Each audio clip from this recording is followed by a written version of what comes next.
কোনো কিছু অভাব নাই। তারপরে হাখালি মাঝখানে একদম ফাঁকা লোকটা জীবের মতো বড় পেট হয়ে গেল। তাহলে বলেন ওই মাটা জান্নাতি হবে না জাহান্নামী হবে?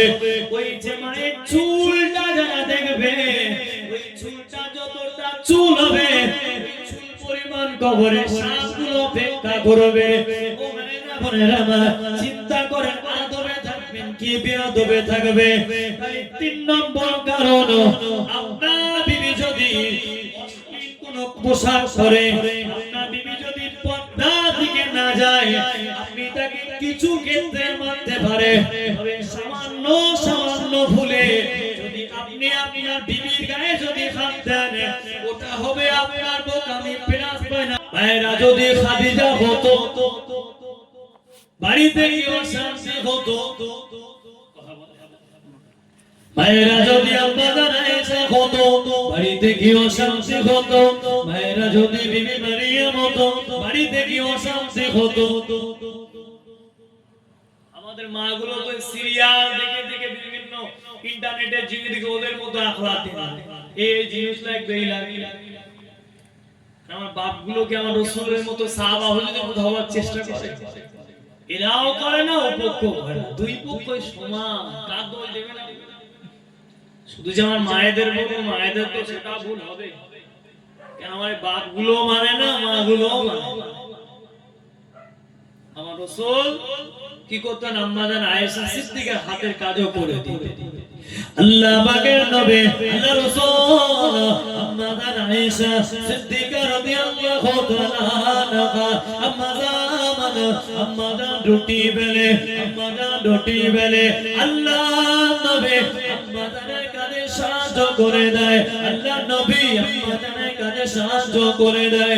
ও ভাইজানেরা, ও আমার মুরব্বি ভাইজানেরা, আম্মা জান বলছে, আম্মা জান আয়েশা সিদ্দিকা রাদিয়াল্লাহু তাআলা আনহা আম্মা জান জোরে জোরে বলে, ইয়া রাসূলুল্লাহ হাবিবাল্লাহ, আপনি হলেন রাহমাতুল লিল আলামিন, আপনি হলেন দয়ার নবী, আপনি হলেন মায়ার নবী, ইয়া রাসূলুল্লাহ হাবিবাল্লাহ, আপনি দিনের কাজ করবে, এই কাজগুলো আমি আয়েশা করতে পারবো। আলী বলেন আয়েশা হুজুর আমার সব করতে পারবে, আরে নবী কেন কাজে হাত বাড়ালো? এদিকে কি শেখা গেল যে আমাদের তারে মায়েদের কাজে সাহায্য করার দরকার আছে না নাই? বললেও যারা আছে বলেন, কেউ যদি বউয়ের হাতে কাজ করে দেয় বলবে দেখেছো বিশাল বউ ভক্ত, হ্যাঁ পানি এনে দিচ্ছে, বিয়ে করলে কি জন্য? খুব সমস্যা।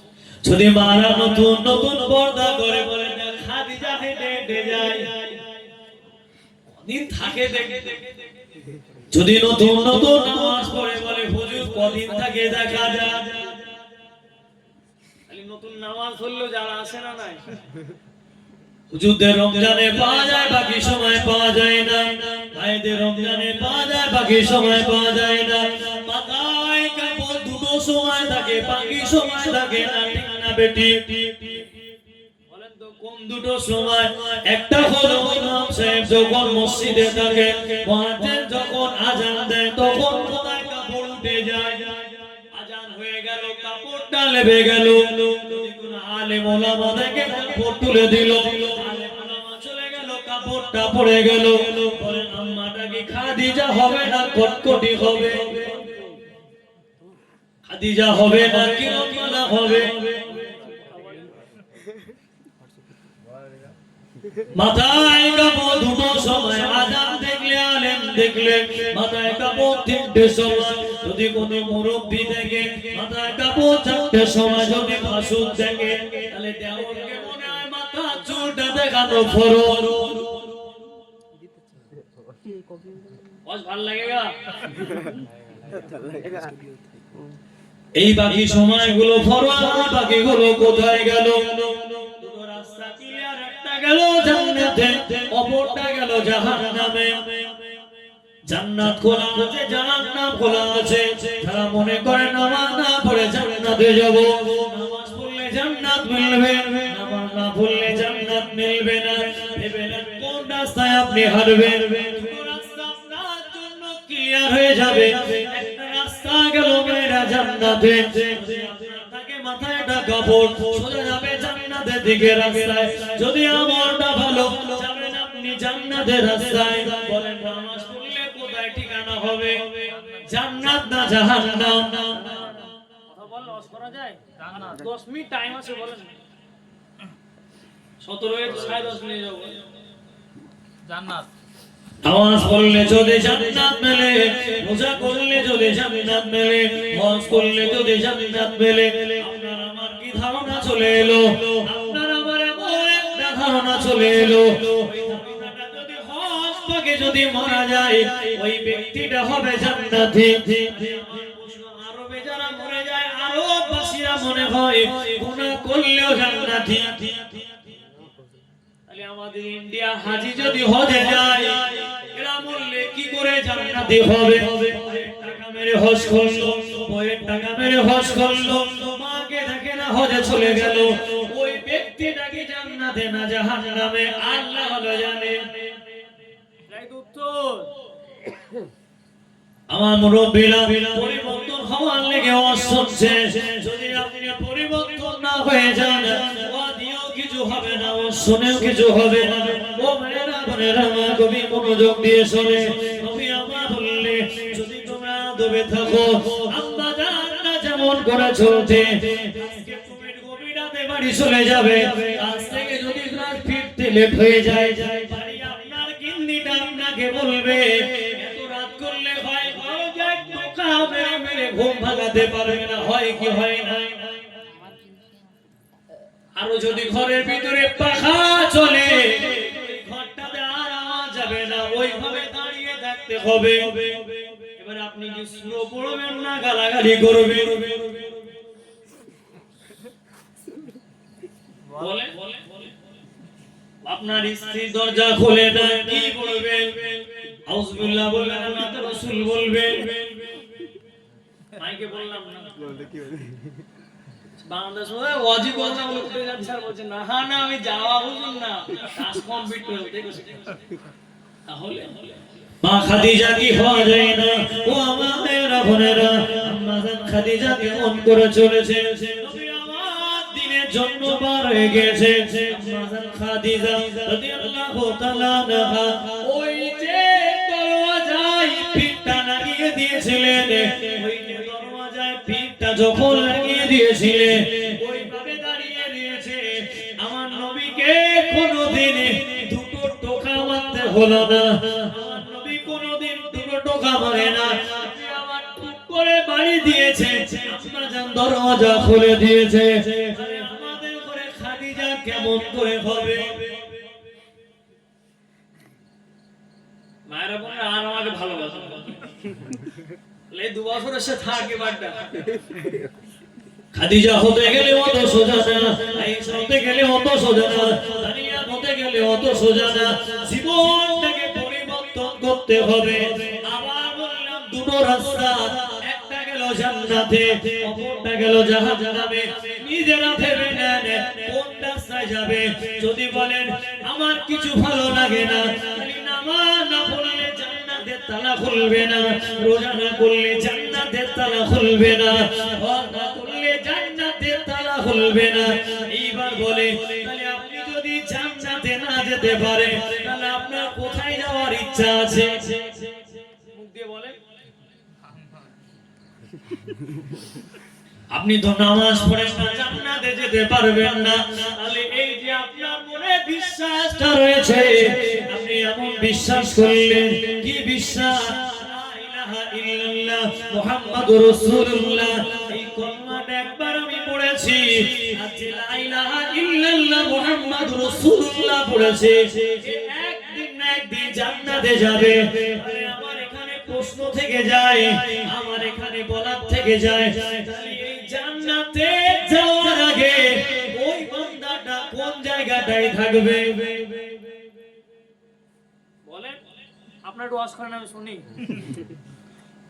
লা ইলাহা ইল্লাল্লাহ মুহাম্মাদুর রাসূলুল্লাহ কলমা পড়েছি মানে একদিন না একদিন কোথায় যাব হ্যাঁ একদিন না একদিন জান্নাতে যাব আমরা মুসলমান একদিন না একদিন জান্নাতে চলে যাব ও আমার মুরব্বী বাপজানেরা বলে, ও মায়েরা বোনেরা, আপনার নামাজের লেগে যান না, রোজার লেগে যাবে না, এই বিশ্বাস মনে রেখে নামাজ আর পড়েন না। এই বিশ্বাসটা রয়েছে, কলমা পড়েছে জান্নাতে যাব। আমার মনে হয় জান্নাতে যাওয়ার আগে কিছু কিছু মায়েদের, কিছু কিছু যুবকদের, কিছু কিছু মুরব্বীদের জান্নাতে যাওয়ার আগে এদের মনে হয় জাহান্নামে ঘুরে আসার ইচ্ছা আছে, ঠিক না বেঠি? ঠিক আর বলা যায়, নিজেরাই তো করেন না। নবী দাঁড়িয়ে রাখতে বলেছে, দাঁড়িয়ে রাখো না। নবী আমার বসে পেশাব ফিরতে বলেছে, বসে পেশাব ফেরো না। নবী আমার আদবের সাথে চলতে বলেছে, আদবের সাথে চলো না। বাপ মাকে সম্মান করতে বলেছে, বাপ মাকে সম্মান করো না। নবী আমার বলেছে শুধু পর্দা মেয়েদের জন্য না, শুধু পর্দা মহিলারা করবে না। ও যুবক, তোমার জন্যও কিন্তু পর্দা রয়েছে। তুমি যদি একটা মেয়ের দিকে দেখলে কত সুন্দর ক্লিয়ার মশলা হুজুর, একবার দেখা যায় যাচ্ছে, তোমার চোখ পড়ে গেল, হুজুরের কাছে মশলা শুনে নিলে একবার দেখলে গুনাহ হবে না, তিনবার দেখা যাবে না। একবার চোখ পড়ে গিয়েছে, মুক্তির ফতোয়া নিয়ে নিলে, আবার তুমি বলে দিলে মুহূর্তের মধ্যে, একবার দেখেছি তো কি হয়েছে, আর একবার ভালো করে দেখবো, তৃতীয়বার দেখবো না, তাহলে মনে হয় আমাদের আর গুনাহ হবে না। আল্লাহ ভালো জানে কোথায় আপনার যে ফতোয়া মিলে যায়। আপনার জন্য আপনার বোনটা পর্দা, নিজের বোন যদি পর্দা হয়, তো বোনটা কিভাবে জায়েজ হয়? নিজের বোন যদি নিজের ভাইয়ের সামনে পর্দা করতে পারে, খালাতো বোনটা কিভাবে আপনার জন্য জায়েজ হয়ে যায়? বাইকের পিছনে বসিয়ে দিলে কিছু মনে করলে না, এক ধারে না দুই ধারে পা দিয়ে বসিয়ে দিলে, জোরে বলেন না নাউজুবিল্লাহ। হারাম গুলো আপন করি আর জায়েজ গুলো ছেড়ে দেই। আমার কিছু কিছু মেয়েরা এত জোরে জোরে কথা বলে, এত জোরে জোরে চিল্লায়, পাশের বাড়ি আওয়াজ চলে যায়, যখন ঝামেলা করে আউযুবিল্লাহ বিসমিল্লাহ না, যেটা মুখস্থ রয়েছে ওই গালাগালি গুলো ছেড়ে দেয় কি দেয় না বলে, এই যে গালাগালি দিল নেকি হলো না সওয়াব হলো? এতক্ষণ অস হয়নি, বলেন অস করছি না। আমরা উত্তর দেন না, আমি তো আসবো না, বলেন নেকি হলো না সওয়াব হলো? স্ত্রীকে মারা যায় যাচ্ছে চারটে কারণে। কটা কারণ? বউ পেটাবেন, যদি বউ পিটিয়ে যদি নেকি হয় তাহলে মারবেন, যদি নেকি না হয় মারার দরকার নাই। চারটে কারণে। এক নাম্বার কারণ হলো, যদি আপনার বিবিটা যদি নামাজ না পড়ে আপনি মারতে পারেন, তবে মনে রাখবেন মুখে মারতে পারবেন না, তবে মনে রাখবেন তার মুখে আপনি মারবেন না। এই মুখটা আল্লাহ পাক প্রত্যেকের কুদরতি হাতে বানিয়েছে। দু নম্বর কারণে স্ত্রীকে মারা যাবে, যদি আপনার বিবিটা যদি পর্দার বেখেলাফ চলে বলে, আপনার বিবিটা শাড়ি পরে পর্দা নেয় না, পর্দা হবে কি হবে না? আগে ব্লাউজ পাওয়া যেত না, পর্দা ভিতরে থাকতো, সব টাকার পরেও পর্দা ভিতরে থাকে না। আগে দাদিরা ঝিমার আমরা দেখেছি কি দেখি না, নীল রঙের শাড়ি পরতো, পাতা রং কালার শাড়ি পরতো, সায়া ব্লাউজ থাকতো না, কিন্তু কিছুই বোঝা যেত না, এতটা নিজেকে আদবের ভিতরে রাখতো।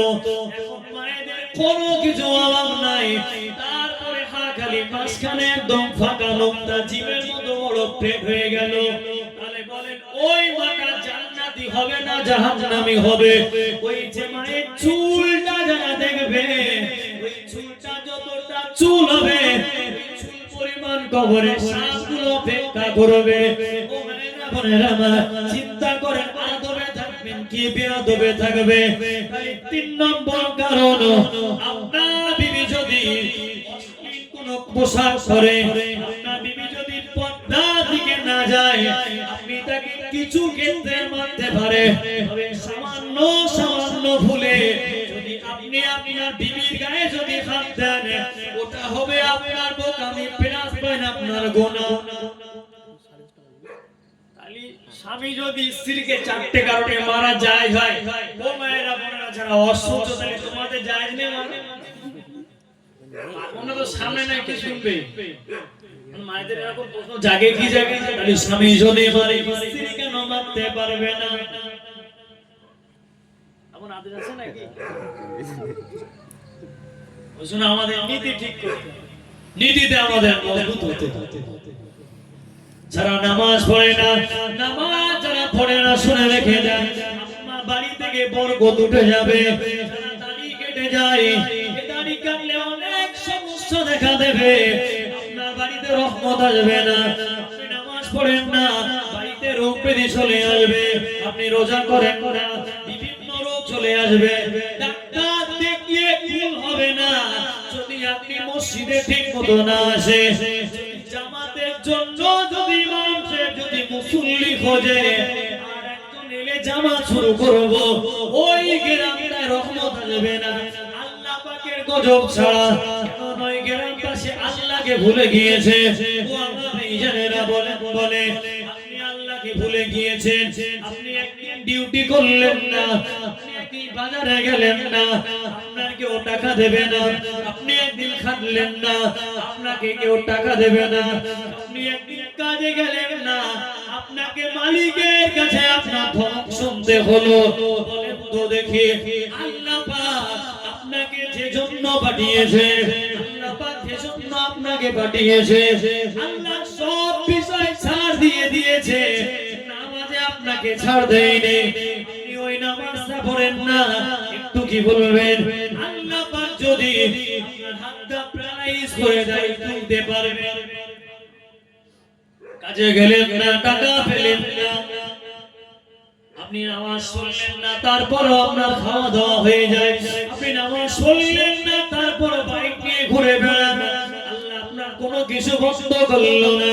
যদি এই চিন্তা যদি আপনার মাথার ভিতরে হয়ে যায়, এই কাজগুলো যেখানে আমি করলাম না, আল্লাহ কিছুই বন্ধ করেন নাই, আল্লাহ পানি বন্ধ করেন নাই। তবে মসজিদ করবে তখন যখন করোনা থেকে যখন আবার মারাত্মক ভাইরাস চলে আসবে, তখন ইমামকে ডাকতে হবে না, মুয়াজ্জিনকে ডাকতে হবে না, আলেম ওলামাকে নামাজের জন্য ডাকতে হবে না।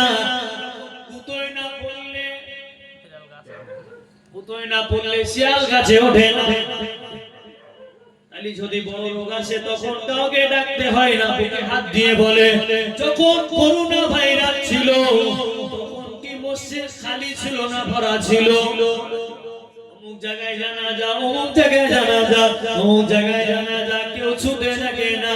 বাপ হয়ে ছেলের লাশের কাছে যেতে থাকে না, ভাই হয়ে ভাইয়ের জানাজায় যেতে পারে না, কাফন পর্যন্ত জুটলো না। বলেন ওই জায়গাটায় যদি আমি আপনি থাকতাম, আর আপনার আমার জানাজায় যদি ওই রকম অবস্থায় হতো, এমনও সংবাদ তো আগিয়েছে কি যাই না, যে অনেক লাশ গেপে গিয়েছে। কি দিয়ে? পেপার দিয়ে কাফন পর্যন্ত জুটলো না, জানাজা পর্যন্ত হলো না। এমন একটা ভাইরাস ছিল, নামাজের জন্য মাগরিব ভর্তি, ইশা ভর্তি, ফজর ভর্তি। এখন ভাইরাস চলে গেল, সিদ্ধা খালি হলো কি হলো না? কথা বলেন, খালি তো মসজিদ, এই তো ছোট মসজিদ, তারপর নামাজে আপনারা যান। আমার এই বল না আপনার ভালো লাগছে আর লাগবে বলে মনে হয় না। কেন? সবার সমাজ ভালো লাগে না, আমাদের নীতি ঠিক। স্বার্থবান নামাজি অভাব ছিল, করে মসজিদে এলে আল্লাহ দিয়েছে আমার মসজিদ থেকে ক্রাউড। অসুবিধায় ছিল, রোগ ব্যাধি ছিল, এখন ইমামকে চিনতে পেরেছিলে, মসজিদটাকে চিনতে পেরেছিলে, রোগ ব্যাধি শেষ, সব মুক্ত, মসজিদ ভুলে গেলে ইমামকে ভুলে গেলে। যখন খুব রোগ হয় তখন আল্লাহর কথা মনে পড়ে, টাকা হয়ে গেলে আর অর্থ হয়ে গেলে আর মনে হয়। আত্মীয় স্বজন এলে খরচা করেন, দিলাম মাহফিলে টাকা দেন না। বাড়িতে 5 কিলো 10 কিলো গোশত কিনলেন, একটু আপনার অসুবিধা হলো না, আমাকে চাঁদা দিতে আপনার কষ্ট হয় কি হয় না? আর 2 দিন মধ্যেই বসে থাকতে পারে, বুঝলেন? বুঝলেন? হাড়ি এত কিছু হয়ে গেল, সব গোশগুলো সব চিড়ে ভরে গেল, নষ্ট করে ফেলে দিল। 300 টাকা কিলো দিয়ে কিনলো, একবার আফসোস হলো।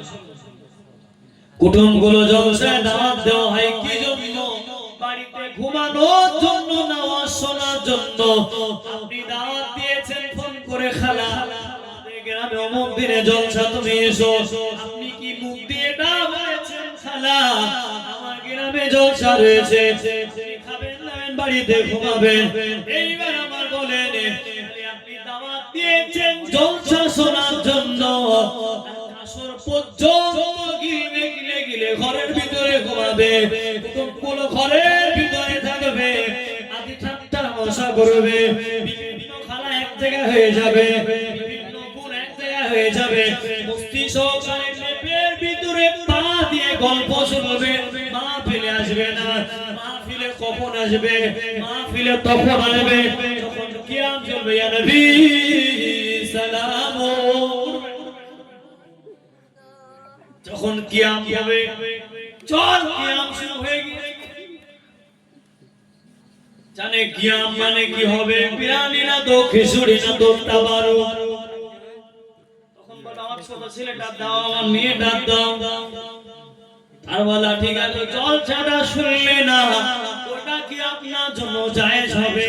ওই তাবারুকটা শ্রোতাদের জন্য, যারা বাড়িতে বসে যারা ঘুমাবে এদের জন্য। লাস্টে এসে পুজুলি গুলো নিয়ে চলে আসবে, আর সবাই একটা একটা নিয়ে চলে যাবে, ঠিক না বে ঠিক? এই খাওয়াটা জায়েজ না হারাম হবে? তাহলে কি হবে? কুটুমগুলো কি হবে? তাহলে কমিটির উচিত, বাড়িওয়ালার উচিত মেরে দেওয়া। বাচ্চাগুলো ঘুম পাড়াবে, চলে আসবে। কি কাণ্ড! হ্যাঁ, তাওয়ারুক নিতে আসবে, তাও আমার মেয়েটা ভাবে এই ছোট খেতে পারবে না, এখনো মায়ের দুধ ছাড়াই, তারও বলছে আমার এটা দাও, কি হবে? এতগুলো অশ্লীল শব্দ বেকার হয়ে গেল। সব ভালো, শেষের বেলা খারাপ। মাকাল ফল দেখতে ভালো, ভিতরে কালো। আমি কিন্তু হাসির খোরাকে দিচ্ছি, আরে মানে সিম্পল লস করছে, কারণ কালকে তাহলে চিন্তা করার দরকার আছে না? পরিবর্তন হতে হবে, নীতি ঠিক করতে হবে। নীতি আপনাদের যদি খারাপ হয়ে যায়, বেকার বজ মাহফিল দেবেন। একটা ছোট্ট কথা বলি, শুনে রেখে দেন। বজের মধ্যে শোনা করছিলেন, ওই ওদের ভিতরে শুনেছি আমি, হাওড়া জেলাতে বাড়ি একজন, ক্যান্সার রোগ হয়েছিল। ওই ক্যান্সার রোগ কোথায় গিয়ে সারে না, ফুরফুরা শরীফ গিয়েছিলেন। একটু জোর গলায় বলেন, যদি খিচুড়ি 3-4 দিন রাখা হয়ে যায়, ওইটা শুকিয়ে আমার চালের মতো হয় কি হয় না? বলেন তো এই ব্যক্তিটা ফুরফুরা জলসায় গিয়েছিল, ওই জলসায় গিয়ে কি করলেন? এত রোগ হয়েছিল, কোথাও গিয়ে ছাড়ে না। উনি একটা কিছু সিন্নি নিয়ে যখন বাড়িতে এলেন, কেসের মাথায় যখন ওটা ছিল, ওটাকে ওই শেফা হিসাবে খেয়েছে। আমার দাদা পীরের বাগানে তাবারুক, যদি আল্লাহ ভালো করে, ওই তাবারুকটা খেয়েছে, আল্লাহ পাক ওনাকে পুনরায় সুস্থ করে দিয়েছে। বলেন এই মাহফিলটা অন্য দলের মাহফিল না, এই মাহফিলটা আলে হাদিসের মাহফিল না, এই মাহফিলটা বেরোনীদের মাহফিল না, এই মাহফিলটা আজান গাছিদের মাহফিল না, এই মাহফিলটা অন্য কোন মাহফিল না। এই মাহফিলটা হলো আমার দাদা পীরের মুরিদের রত্ন কামানোর টাকার মাহফিল। তাহলে এই তাবারুকের বরকত থাকবে কি থাকবে না? প্যাকেট করা নেবেন, দুটো না একটা? বলে বেশি হলো ব্যাপারটা আলাদা।